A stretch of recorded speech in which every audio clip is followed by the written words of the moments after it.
रायगड जिल्ह्याच्या पालकमंत्रीपदावरून राष्ट्रवादी काँग्रेस अजित पवार गट विरुद्ध शिवसेना शिंदे गट असा थेट सामना रंगला होता। राष्ट्रवादीच्या महिला व बालविकास मंत्री अदिती तटकरे आणि शिवसेनेचे मंत्री भरत गोगावले यांच्यात थेट स्पर्धा सुरू होती। भरत गोगावलेंनी अनेकदा पालकमंत्रीपदावर दावा ठोकला होता, मात्र अखेर अदिती तटकरे यांनी गोगावलेंवर मात केली असून रायगडचं पालकत्व हे राष्ट्रवादीकडे गेलंय।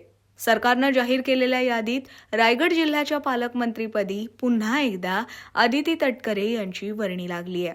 मात्र यावरून आता नवा वाद उफाळून येण्याची चिन्ह दिसू लागली आहेत, कारण रायगडचं पालकमंत्रीपद हे अदिती तटकरेंना जाहीर होताच शिवसेनेत मोठी नाराजी पाहायला मिळतेय। शिवसेनेचे मंत्री भरत गोगावले यांच्या समर्थकांनी रात्री मुंबई गोवा राष्ट्रीय महामार्ग रोखून धरला होता, तर या दरम्यान भरत गोगावलेंची पहिली प्रतिक्रिया समोर आली आहे। एकनाथ शिंदे हे आमचे नेते आहेत, त्यामुळे ते घेतील तो निर्णय आम्हाला मान्य करावा लागेल, अशी जाहीर नाराजी गोगावलेंच्या चेहऱ्यावर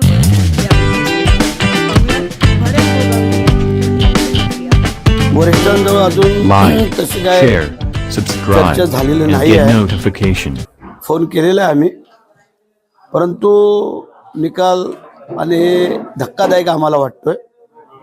अपेक्षा नव्हती आम्हाला, कारण जवळजवळ आमचे 6च्या 6 आमदारांनी मुख्यमंत्री उपमुख्यमंत्र्यांना कळवलं, सगळ्यांनी भेटी घेऊन सांगितलं।